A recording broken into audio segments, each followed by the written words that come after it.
I think one of the growing edges of the human species is our desire to figure out a way to save our species, save our planet, save all species. And so there's tremendous work going on around the planet about cooperation and integration and interconnectedness and collective functioning and collective wisdom and collective creativity. And I really, in so many of my studies, I can barely imagine something that would be more powerful or profound to contribute to that than the knowledge and the wisdom and the brilliance of the Enneagram. Because not only does the Enneagram describe these individual patterns and the way that as individuals, our whole body and heart and mind gets seized by compulsion to react to what we consider to be painful and to create in life what we think will be the solution. But that same thing happens at the level of relationships, at the level of families, and at the level of organizations and groups. And we can even look at it in terms of countries and cultures.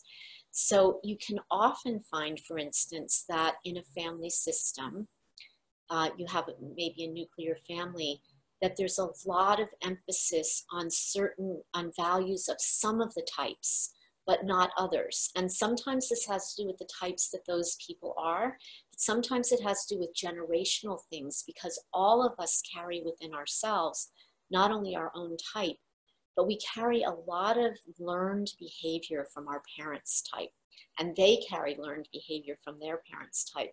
So to start to notice that a family is coalescing around a particular, maybe 2 or 3 different types and missing the beauty and the gifts and the wisdom of the other types is a very powerful way to start to open up a new way of living together and loving.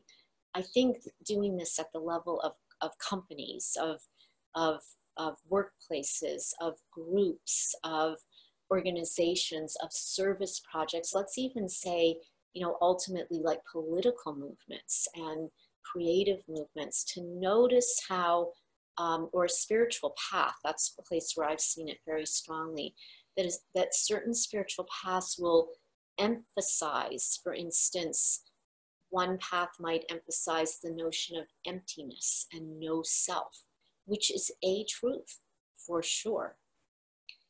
But come on, infinity is so much more than even just no self or emptiness. I mean, that's one way of describing it.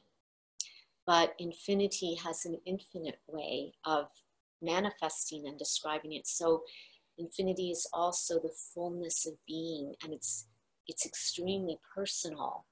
And you can see it in a single rose petal or a little bead of water, but it's also incredibly impersonal.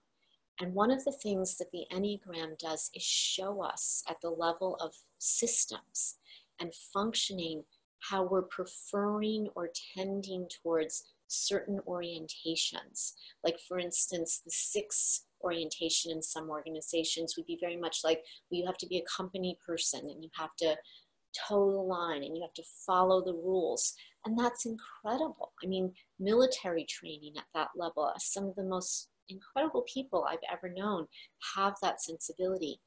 But what we know is that it might shut down individual creativity, individual innovation that might be more about the 3 or the 4 or even the 8.